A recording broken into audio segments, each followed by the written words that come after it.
Silakan subscribe, like, share dan tuliskan komen tentang cerita ini. Kita mulai kisah yang berjudul Doa yang Tak Pernah Selesai.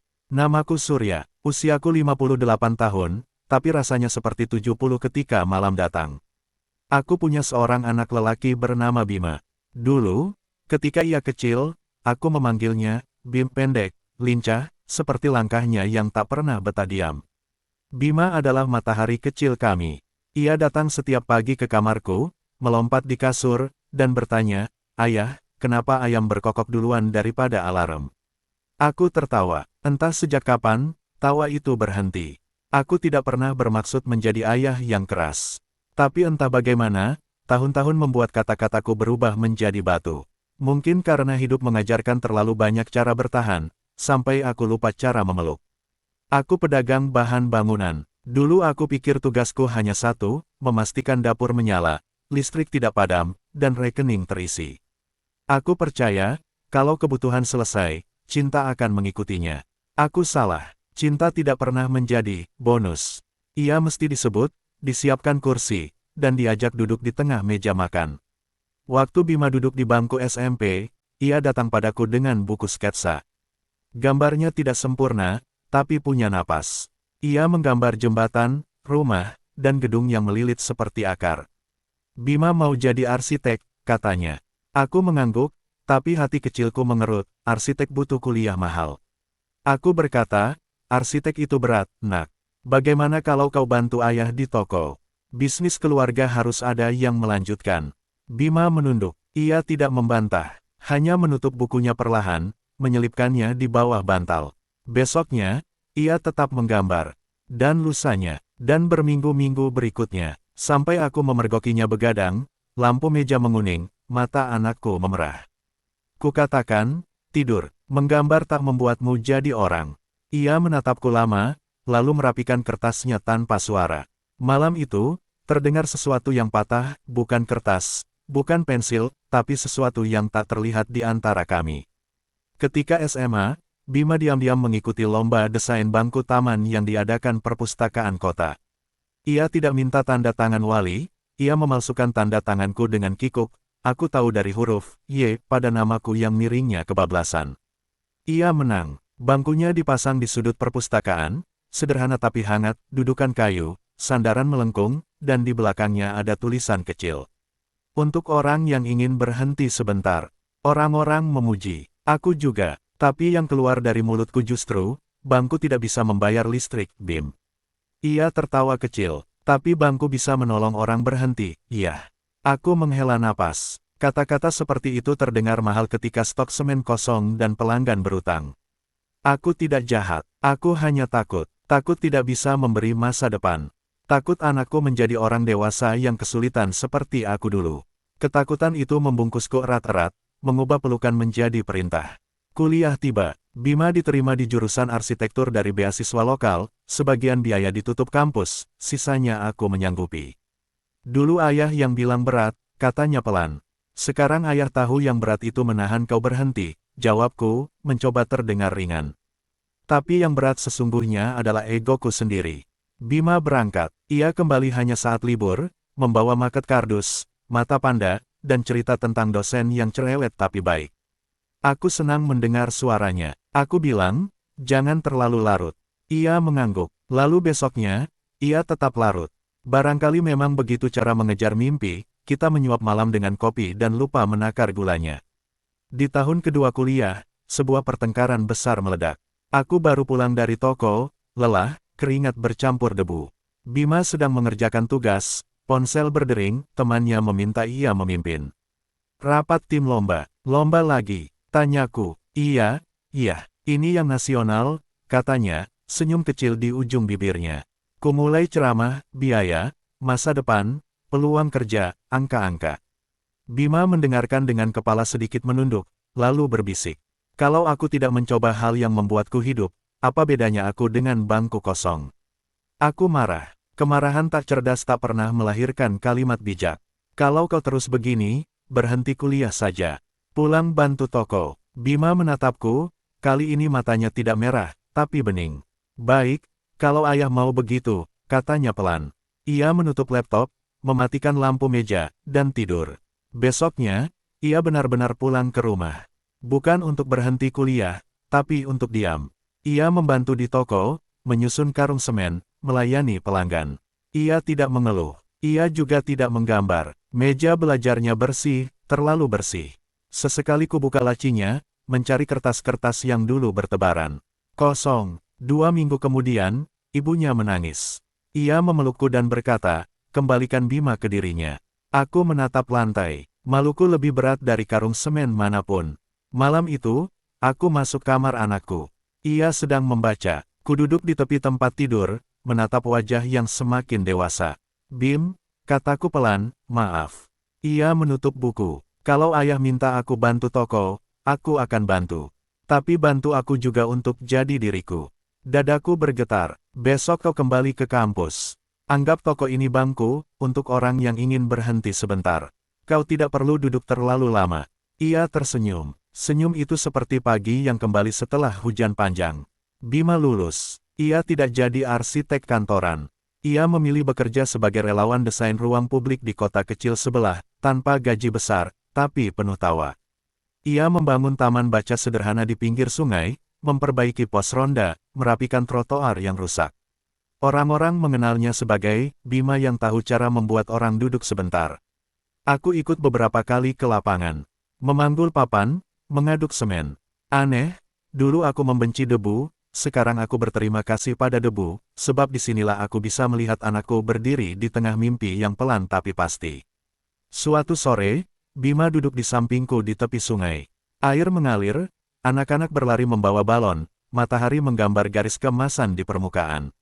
Ayah, katanya, kalau nanti aku punya anak, aku ingin ia tahu bahwa kursi kosong di taman bukan sekadar kayu. Itu tempat orang menanyakan hidupnya sebentar. Aku menatapnya. Kalau nanti, Bim, jangan lupa kau juga duduk. Ia tertawa, menepuk bahuku. Kalau aku lupa, ayah yang harus mengingatkan. Aku tidak tahu malam itu adalah terakhir kalinya aku mendengar tawanya begitu lepas. Seminggu kemudian, ia kecelakaan saat perjalanan pulang dari proyek perbaikan jembatan kecil. Motor tergelincir di tikungan basah, menabrak pembatas. Orang-orang menolong, membawanya ke rumah sakit. Ia sadar sebentar, cukup untuk menyebut namaku dan ibunya, lalu pergi perlahan, seperti orang yang takut membangunkan hujan.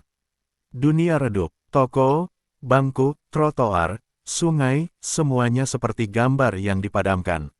Aku berdiri di ujung ranjang rumah sakit memegang tangan anakku yang mulai dingin, berharap ia kembali marah padaku karena dulu aku melarangnya menggambar. Setidaknya marah berarti hidup. Pemakaman berjalan pelan. Orang-orang datang menabur doa. Ada anak-anak pos ronda, ibu-ibu taman baca, tukang ojek yang pernah duduk di bangku rancangannya. Mereka menyebut namanya seperti menyalakan lilin kecil di tengah angin. Aku menunduk. Air mata menetes ke tanah.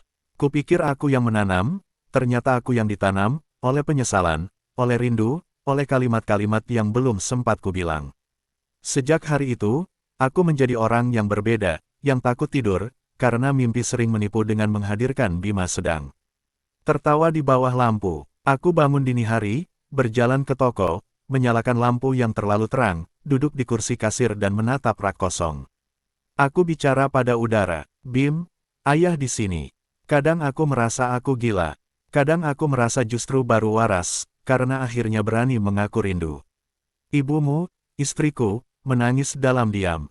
Air matanya pendek, tapi tidak pernah habis.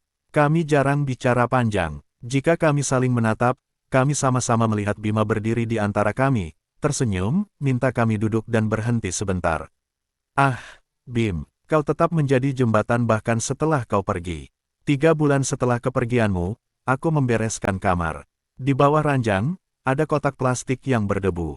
Kukira isinya kabel-kabel, ternyata ratusan kertas sketsa. Bangku, jembatan, taman, dan di halaman paling akhir ada gambar toko kami. Di atasnya kau tulis kecil sekali. Jika ayah lelah, duduklah di sini. Aku merancang tempat untuk lutut ayah yang mulai malas. Aku menelan napas. Kertas-kertas itu seperti daun yang gugur dari pohon yang baru kusedari tinggi. Aku duduk di lantai, membacanya satu-satu. Ada halaman kosong di bagian paling belakang. Aku mengambil pensil, menulis pelan. Ayah duduk sekarang, Bim. Sejak itu, aku mulai melakukan kebiasaan baru. Setiap sore, aku berjalan ke perpustakaan kota, duduk di bangku yang kau menangi ketika SMA, yang ada tulisan kecil, untuk orang yang ingin berhenti sebentar. Aku menaruh telapak tanganku di kayu itu, merasakan dinginnya, membiarkan jantungku mengikuti detak orang-orang lewat. Di kursi itu, aku bercerita pada anakku yang hadir sebagai angin. Orang-orang mungkin melihatku seperti lelaki tua yang melamun. Biar, aku sedang melanjutkan percakapan panjang yang dulu sering kutunda karena perlu bangun pagi. Suatu malam, aku bermimpi. Kita berjalan di trotoar yang baru.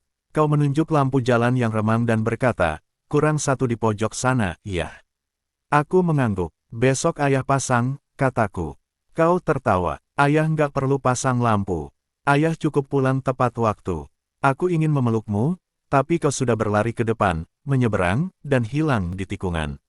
Aku terbangun dengan dada sesak, seperti ada bangku menekan di atasnya. Mimpi itu membuatku mengerti satu hal, doa adalah percakapan yang tidak punya kata, selesai. Ia tidak meminta jawaban, hanya meminta kita hadir. Sejak itu, aku belajar berdoa seperti kau mengajariku duduk, pelan, sederhana, tapi sungguh-sungguh. Aku menyebut namamu tanpa suara, menyusuri ingatan dari halaman pertama, ayam berkokok, buku sketsa, bangku di perpustakaan, sungai, tawa, hujan. Lalu aku berkata, terima kasih. Bukan, kenapa, bukan, kembalikan. Hanya, terima kasih, karena ternyata tak semua orang diberi kesempatan melihat anaknya menjadi cahaya bagi orang lain. Orang-orang mendatangiku memberi saran, jalan-jalan, ikut pengajian, sibukkan diri. Aku mengangguk. Aku melakukannya sebagian. Tapi ada satu hal yang paling menolongku, meneruskan yang kau mulai. Kami membangun bangku-bangku baru di beberapa titik kota, menambahkan tulisan kecil di belakangnya. Untuk orang yang ingin berhenti sebentar, dan untuk orang tua yang sedang belajar melanjutkan doa.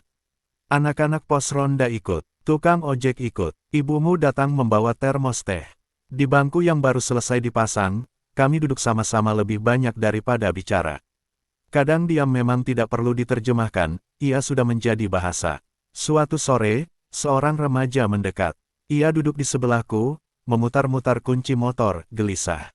Ayah saya mau saya jadi pegawai toko, katanya lirih. Padahal saya ingin lanjut sekolah seni. Aku menatapnya. Wajahnya bukan wajahmu, tapi kebimbangannya sama. Kau takut mengecewakan? Tanyaku. Ia mengangguk. Kau sayang ayahmu? Iya. Kalau begitu, jujurlah. Orang tua paling ingin anaknya bahagia, tapi kadang mereka tak paham kamusnya. Ajari pelan-pelan. Ia menoleh. Kalau ayah saya marah, aku tersenyum kecil. Carikan dia bangku. Suruh dia duduk sebentar. Remaja itu tertawa, lalu pamit. Aku menatap punggungnya sampai hilang. Entah kenapa, aku merasa baru saja mengantar seseorang menyeberang jembatan yang dulu kau gambar. Setahun sejak kepergianmu, aku dan ibumu pergi ke sungai. Di sana, orang-orang memasang plakat kecil di taman baca. Ruang Bima, tempat duduk sebentar. Mereka memintaku memotong pita rolet yang terlalu sederhana untuk menampung haru. Aku mengangkat gunting, tangan bergetar, memandang langit. Bim, kataku pelan, ayah duduk, ya. Ibumu menggenggam tanganku. Angin menepis daun-daun jambu. Di kejauhan, anak-anak tertawa. Aku percaya kau mendengarnya. Ada orang bilang waktu menyembuhkan semua luka. Tidak, waktu hanya memberi kita cara baru untuk berjalan sambil membawa luka itu tanpa merobeknya lagi. Yang menyembuhkan adalah makna. Makna datang ketika kita berhenti sebentar, di bangku, di tepi sungai, di ujung ranjang, di dalam doa, lalu berani mengucap terima kasih pada yang pernah hadir dan pergi. Aku masih rindu. Rindu tidak berkurang, ia hanya berubah wujud, dari air mata menjadi langkah, dari lengah menjadi peluk pada orang lain. Malam ini, sebelum tidur, aku menulis di buku catatan yang dulu milikmu. Doa ayah untukmu tidak pernah selesai. Bila kau letih di sana, duduklah sebentar. Ayah akan duduk di sini, di bangku yang kau rancang, sampai kita tidak perlu lagi menanyakan arah. Aku menutup buku itu, mematikan lampu, dan membiarkan gelap menjadi selimut yang tidak menakutkan lagi. Inilah kisahku, Surya, seorang ayah yang belajar bahwa kehilangan tidak mengakhiri cinta, ia hanya mengubah cara kita mencintai. Ada doa yang selesai di bibir. Ada pula doa yang terus berjalan meski mulut tak lagi mampu menyebut. Doa orang tua adalah langkah panjang yang tak kenal pulang. Ia menyelinap di bawah pintu, duduk di bangku taman. Lalu berbisik pada angin, jagalah anakku, meski aku tak selalu bisa menemaninya. Jika hari ini kau masih sempat, duduklah sebentar dengan orang tuamu. Dengarkan diamnya, sebab di sanalah doa paling keras bekerja.